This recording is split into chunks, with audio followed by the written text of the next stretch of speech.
যাচ্ছ কোথা? চাংড়ি পোতা। কিসের জন্য? নেমন্তন্ন। বিয়ে বুঝি?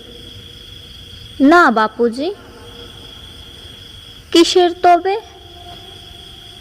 ভজন হবে। শুধুই ভজন?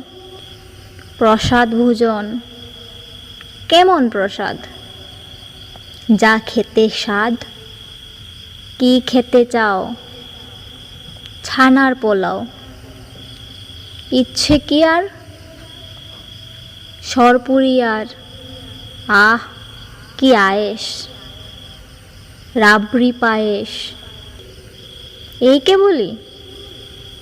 ক্ষীর কদলি। বাহ কি ফলার! সবরি কলার। এবার থামো। ফজলি আমো। আমিও যাই? না মশাই।